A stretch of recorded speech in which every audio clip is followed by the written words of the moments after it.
So Stephen Cousins, FilmMyRun here, is doing a video of me, although it's probably a film of a horror show, how to not run a 10k, go off trying to beat 40 minutes and then sort of run 20 minutes, then about 22 minutes, but anyway.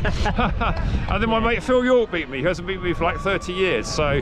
That's the most embarrassing part. He's quietly gloating. I got a chance to get my own back on Wednesday in an indoor race, so yeah. Hello everybody, hope you're doing okay. Now, as you saw there, I was at the Chichester 10k yesterday, Sunday, and my friend Stephen Cousins, who runs the YouTube channel FilmMyRun, was there to film me. We actually met on Zwift on the treadmill back in 2016, and I've been down to Worthing a couple of times to see him in his shed quarters, the original potted shed one and the new ultra super duper shed quarters. Both are a bit low though, so I couldn't actually run on either. Unfortunately, he's been a bit unwell this past few weeks, so he wasn't able to race himself, but I'm hoping to get up to Worthing Park Run because we're 1-1 there. We need to have a bit of a decider before we both get too old. Anyway, he's a very prolific ultra trail runner, so check out his UTMB races on his channel and all his other ones as well, which are always very good entertainment and very well produced videos. I put a little clip of the video he made for me, so please go and watch it because I think it really is a good one, even though I say so myself. I'm Tim Gross, age 57. I've been running since 1982, I think, when I started running at school. I used to be a middle distance runner, 800, 1500, sort of like slowly got up to the marathon eventually, and today is 10k. Probably hoping to run, if I can get under 40, I'll be pleased today. I haven't been running that well of late, but see how we go. Anyway, the race itself wasn't so great, but perhaps because those just show that sometimes on YouTube you need to show the bad ones as well as the good ones, because hopefully next time you can do better and it's also something you can learn from it. So I show a bit of clips of the race, a bit of a voiceover, and then we're going to a bit of stats on why I think I didn't run quite as well as I thought and see how we can do better for next time. So here we are at the start. I was about 9 or 10 rows back. I think I took about 5 seconds to cross the line, and I had almost an incident where I almost crashed into a barrier there. And I'll play a little action replay of how I managed to do a bit of steeplechase. I've done a steeplechase for some time, but yeah, you can see there that I was hurdled that one nicely. Now, Duncan Woolmer, who ran 33 minutes, was just in front of me, so that perhaps shows I did start a bit fast. But here I was at 2.3 miles, and I was bang on 40 pace. But I was always struggling. Here's my mate Phil. He was about 10 seconds back at that time, actually, with the pacers. Now, about a mile later, I've actually fallen behind the pacers. I'm starting to really struggle. I was going from like sort of mid 6-minute mile pace to like 7-minute mile pace. So the writing wasn't on the wall. I was already outside 40 minutes at this time. I already knew by then it was going to be a struggle. I think I did look a bit laboured there, don't I? So not so good. Interestingly though, Phil was actually further back in this clip than he was in the one before. He's now 13 seconds behind, but he'll soon manage to reverse that. And here he comes at the end, 41.55. He's managed to get ahead of me by 25 seconds. Here I come labouring in.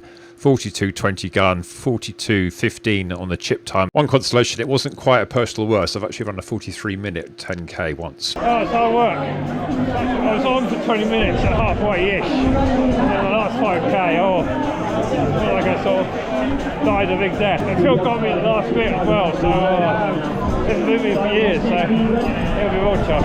The last few months, I just feeling more and more tired, just can't seem to get anything out. But did you feel you were like well trained for today? Or was it just is it a building race? Sort of building race. So I mean, I guess day off. I had a bit of a sore shoulder in the week, so I was trying to take a bit of an easy week. But yeah, I was faster through 5k than I was in the park last week, which is probably why I died of death so much in the last bit. Yeah, and the first k was like 350. Oh, that's alright, and then it just slowed from there on, really. What shoes are you wearing today? Those by 3. I can't say that any shoes would have made any difference. I think it's just like when the legs go and you're not on it, and then oh. Okay, so let's have a look at Strava. So I did 42.15 on chip time, 42.20 gun was the official time. So here's the course. We started basically outside the main start, did a lap round the race course here.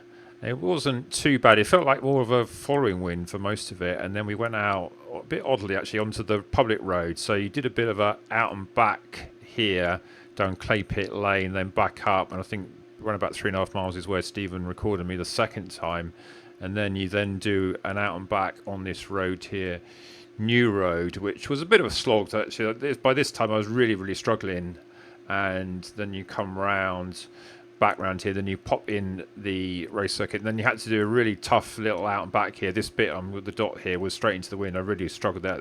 That's where Phil actually overtook me, and I just couldn't respond at all. I had nothing left in the legs at all. And then the last bit wasn't too bad, with a largely wind behind straight into the finish. But you can see my laps here. The writing was on the wall, wasn't it? 6:16 to start with, 6:33 and a 6:32. So it wasn't too bad at halfway. That was basically, I timed myself at 20:06 for 5k. And then I basically went into sort of slower than marathon pace. Maybe I was just sort of practicing those 3 by 10 minutes in Alpha the other day. But at least I suppose, although my pace collapsed, it didn't actually sort of like disintegrate terribly. It just went from basically running mid-6s to basically running just over 7-minute miling. So that's interesting. Maybe there's a sort of a pace at which I can sort of like sustain, but it really did feel like I was really, really struggling by that time. But I take some consolation for that. I mean, when I look at the peak paces, perhaps the writing was on the wall why this didn't go very well. Because you see here, all of these red ones are the best splits this year. So even in a 10k race, I did my fastest 800 meters this year so far, and that was at the start. And even the 600 was the second fastest, and even the 400, despite the fact I've been doing 400 meter reps the other day, that was the third fastest. So they were all at the start. So I think basically I just went off too quick. And if you look at the metrics here, my heart rate was actually a bit higher than it was in the park run last week. I got to a maximum of 149, but interestingly I did rather flatline quite early, and if anything towards the end I was probably coming down a bit. There you see I was back in sort of the mid 140s. So I think it's a classic tale that when your legs go, just can't get the output out. And although I didn't feel aerobically like I was musty out of breath, I just felt like there was dead legs. And what was the cadence doing? Seems to have gone into single figure cadences for some reason, but yeah, that's quite low there. I mean, that's on the 180 mark there, isn't it? So yeah, I think that's interesting as well. I mean, it's perhaps a good striding out quite well, but just not really getting that pace together at all. Yeah, I mean, it was rather disappointing. This time 2 years ago at the Beach League 10k, I ran a high 37-minute 10k, and now I'm basically 4.5 minutes slower. So that's quite depressing. One positive thing that I ran 20:30 in the park run last week, and I was 20:06 at halfway this week. So you could argue if I'd have stopped halfway, I might have felt better at the race. If we have a look on Garmin Connect, you can see here that the wind speed is actually put at 21 miles an hour, which is probably more than it actually felt. But that bit there was straight into 21 mile an hour wind, supposedly. So none of I was feeling I was struggling there. And the elevation, this graph rather does exaggerate a bit, but it was pretty flat really. It was just a sort of very slightly rolling hills. Maybe the hills sort of like took a bit more effect when it was into a headwind, but yeah, it was predominantly a flat course, I would say. And you can see that it doesn't a particularly good scale, but how that sort of pace graph was sort of going ever downwards. And cadence, yeah, this was actually got the 180 scale. Yeah, it's interesting in a race. I very rarely would be as low as 180. In fact, I even got under 180 cadence there, I think, when I was struggling into the wind. So that was interesting. I thought what was interesting, the ground contact time balance. You remember the other day that when I was running really fast, doing some intervals, my ground contact time balance was quite even. And it's interesting that it was more even when I was setting off quite fast than it was later on. In fact, it gets quite high later on, like even up to like 53, 54 left. Whereas earlier on, it was more like sort of 51 left. So I don't know, it's just a bit of an oddity of the data, but yeah, interesting. Maybe the vaporflies, because they are a bit slightly soft, maybe when you're not completely on it, maybe I'm sort of like wobbling around a bit too much. So that's interesting in itself. Maybe I have to go back to the vaporfly ones. I'm trying to lean myself off them because obviously you don't do them anymore. I've only got so many pairs left and I'm all getting a bit knackered. But yeah, they really are my favourites. Stamina, you see, I mean, that's interesting because according to this, I still had like 50% stamina left at the end when I don't think I was really able to run too much further, to be honest. And interesting, the power, a few spikes in the power, maybe that was where the wind was. This is the Garmin power. I've kind of given up with Stride, unfortunately. So Stride fans, not quite sure if that would have helped me today, but yeah, you can see the power's basically all over the place along with my performance. I always do like to have a look at the fitness and freshness graph on Strava. This is the last 3 months, so this is the most zoomed in one. And you can see that things have been a bit up and down. I hit a sort of a peak on this last 3 months back in November when I thought it was going reasonably. I wasn't really doing too many races around that time, although that was when I did the indoor race, so that one went pretty well. But then I had a bit of a dip around Christmas. I think maybe I was just doing less mileage, and then I got ill just after January. I don't know whether I've really recovered from that, because you see, obviously I didn't run for about 10 days. The actual fitness went right down, or the metrics, and then it went back up again. But yeah, maybe I just haven't done enough work since then. I've obviously been training for these indoor races predominantly, but even then I haven't been doing so much of the quality sessions because of that illness. And then I sort of hurt my shoulder a bit, so I had a few days off for that. I don't know what I did. I must have slept awkwardly or something. If we take it back 2 years, it's quite interesting because just to the left here is when I did that very good 10k, and then the peak here in the middle is around the time I did Seville. So it's interesting that when I did a 37-minute 10k over to the left side, my actual sort of score, as it were, is pretty much identical to what it is now. So although it's meant to be relative to you, it does show that it's perhaps localized to how you're currently working. You see there's an awful lot of dips here. I got injured after I did that good 10k, and I did another 10k which wasn't quite as good, but it's still a 39-minute one. And I didn't really run properly for a couple of months, so it went dropped right down to the absolute minimum, and I got bit back over the summer. Then I got COVID, so it dropped down again, and eventually built back up.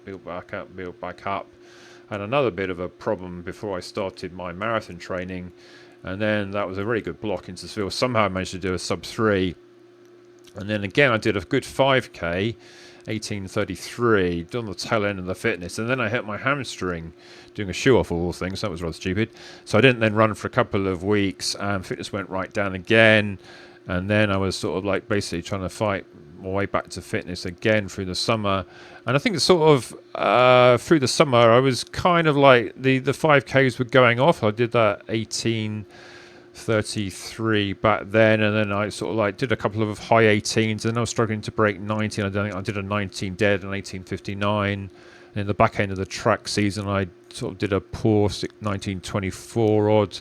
And I've done a couple of park runs that have been around about 20 minutes, just under 20 minutes, or just I did literally one just on 20 minutes, and then a 20:30 park run a week before. Admittedly, it was a windy day, but at least I managed to split faster today. Although I think in Stringers League it was the worst performance today because the conditions, although it was windy, there was a lot of people to tuck behind in. So yeah, I mean, I got this mile race on Wednesday. I'm hoping a bit of retribution, honestly. I'm not quite sure what I'm going to run, but I think I just want to feel like I'm actually running. So in this race, I just felt like I was just almost stopped. So yeah, it was a bit depressing in a way, but sometimes it is what it is, and you can kind of learn from it.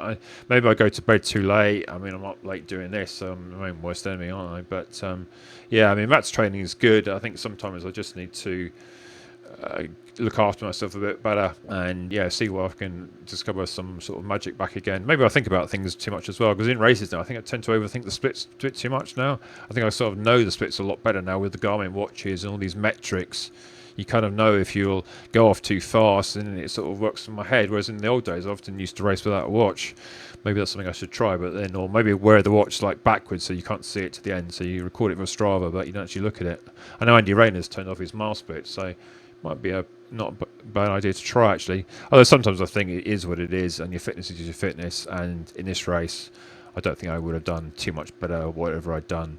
I think, I mean, maybe if I'd have gone a bit easier at the start, I might have beaten Phil. But in a way, I was quite pleased I gave it a go, because if I had gone off setting off to run about 41 minutes, and I actually achieved that, I was thinking, well, why didn't I try for a sub 40? So I tried my best, and it wasn't good enough on the day, but at least I wasn't far out, and how my legs felt afterwards was not good. One good thing is I went to see my mum afterwards. I hadn't seen her for a while, so we had a good chat, and took her out for a walk, and yeah, it was good to see her. So yeah, sometimes you've got to put these things in perspective, haven't you? Right, we're going to sign off now. Phil's still gloating and beat me for the first time since 1990. He's gloating inwardly. He's gloating without saying he's gloating. No, I have about one good race in 10, so... well, you had a very good 3,000 race, even though you fell over, didn't you? I know, What time did you do? I did 11:12, I think it And was. you fell over? Yeah, So you might break in 11 minutes. Yeah, friction burns. Stephen's not well, so when do you think you'll be running again? I don't know, I've given up on my marathon block now. I think I'm just going to have to jog round London and Brighton. Oh, God. Well, it's been an entire month of being ill, and it's just knocked me. It's not long to go now, is it? I mean, No, well the thing is, you know, you think, okay, I've still got 8 weeks, but that isn't long enough to get the mileage in and the speed up that I need to. And like, also mentally, it knocks me. Like, you know, having had a month of being ill, I just feel like in my head, I can't get the motivation now to fire it up and because you'd always need to force it now, wouldn't you? And then you just need to sort of like. I think I have to accept that I'm not going to do it this year. Maybe I'll have another go next year. I think sometimes like marathons can be a bit. Like I see a lot of people doing them like so often. Like people like Nick Best, they do a sub 220, and then they're back on it again almost straight 3 months away. later. Yeah, and you're kind of thinking, well, perhaps you need a sort of. But they're all young, aren't they? They've got they are. back quicker. Yeah. Well, I never want to run that fast anyway, but yeah, it's interesting. Anyway, well, hope you we'll get better soon. We'll see Phil on Wednesday probably.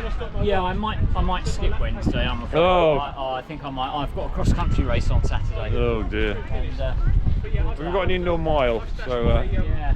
anyway, hope you found this interesting. Like and subscribe that, and see you next one then. Bye. Rob McTaggart. Oh, Tim Gross, how do you do? Yeah. Say hello to Tim Gross and Phil York. Well, it's good for a one-liner on sub 3 marathon. Or, Tim Gross, he's YouTuber. How'd you get on?